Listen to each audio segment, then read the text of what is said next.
First, what the hell is wrong with Gen Z? Oh, God, I mean, I say that as one of them. You've all got something wrong. Screw loose. I'm not quite sure what it is. But according to people working in HR, they're seeing a weird phenomenon with Gen Z people coming in for job interviews, and that is that they just want to talk about themselves all the time. And normally that's what you'd expect in a job interview. You go in, you get asked questions like, you know, what have you done previously in your line of work? Why do you want this job? Why do you think you're the best person for this job? All normal stuff that, you know, you've got carte blanche to talk about yourself, but it's going off the rails a bit when you start talking about, you know, you broke up with your girlfriend or you used to be addicted to drugs. But this is apparently what Gen Z job applicants are now doing in job interviews. There was a story in the News Corp papers today about this, and they spoke to a human resources manager, Nicole Mathers, and I feel sorry for her having to be a human resources manager. I don't know why you took up the job in the first place, but that's your business. But she says, I can't get over these Gen Zers I have to deal with now. She's quoted as saying, and this is for like a group interview situation, this. But she says, I was hiring for a large hospitality client. They were opening a business in the activity space, so we were looking for people with very fun, high energy. A couple of people stood up. She's asked these people to tell a 2-minute story about themselves. So, you know, just a bit of show and tell, nothing crazy. A couple of people stood up and told uplifting stories, and it was fine. Then one person stood up, Gen Z, and started talking about their recovery from addiction.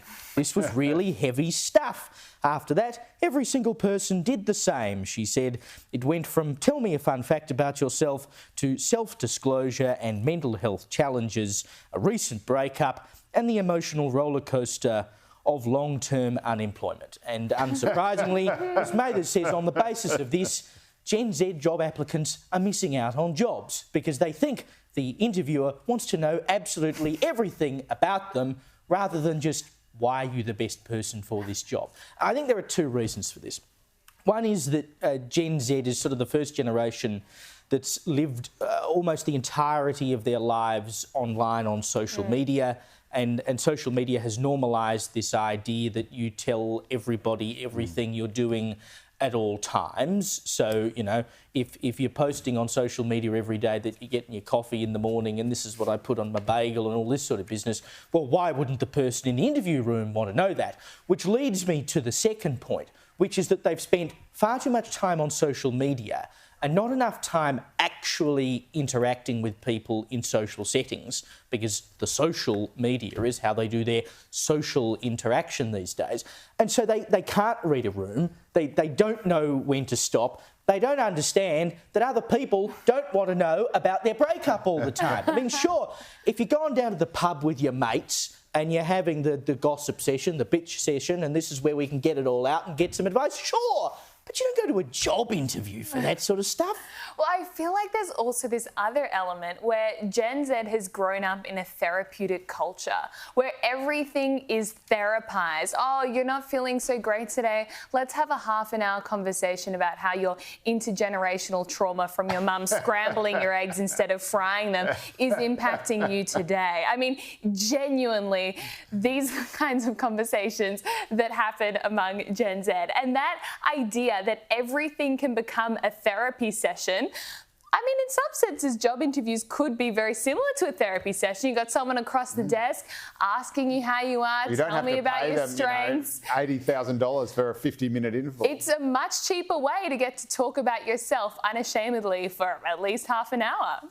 I just love this so much. And I actually reckon there is something in this. So a very alarmed psychologist, it has to be said, wrote a book about this phenomenon called Raising Anxiety, and I spoke to her, interviewed her on my podcast. But and she said that social media actually does do this. The problem with social media is not just the kind of bullying that can get out of control or the unrealistic expectations of, you know, of how you look if you're a girl watching Instagram models or whatever, but that it artificially conditions the brain to go after certain responses and to target certain reactions. And so, for example, like you say, if you're having a massive sook and whinge on social media about how hard your life is or how amazingly brave and courageous you were to overcome your addiction to, chewable marijuana or, crystal meth. I don't know, whatever it is. But you're going to get likes for that, right? So people they'll like it. They won't care. It's just spoiler alert for anyone doing this. Nobody cares. They like it and they just move on. They're not interested in your story, but they'll like it. And that tells your brain, okay, well, if I tell this story, then people will like it. And it reduces the brain's sort of functioning to these really simple kind of binary options. So it sort of turns us into computers. It turns us into the algorithm. And that, of course, stops you from being able to read the room and be able to pick up on cues or to know or even care what other people want to hear instead of what you want to tell them, which will elicit the simple response that you think you're getting. So I reckon there is something in that. But I think that's also, like I made the point before, it's fine if you're down the pub with your mates having these discussions, but I suspect that young people aren't down the pub with their mates having these discussions. Also, I think your mates don't want to particularly hear about it either. But it's the one forum where, girls do it, obviously, but blokes as well get together and have discussions that they wouldn't have with women, because it's a forum where you can do it.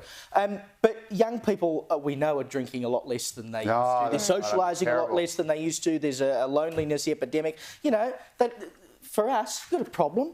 You can find solace in the bottom of a glass of wine. That's exactly right. They can share it in their bong circle or whatever it is they do. No, for sure. And that point you made, the point you made around affirmation, Joe, is definitely real. There was a study that shows Gen Z need 3 times more affirmation at work than baby boomers, daily or weekly positive affirmation. And the number one reason they quit jobs is because they don't feel affirmed enough. So you're dealing with a very insecure, fragile generation, which is quite sad for Gen Z, really.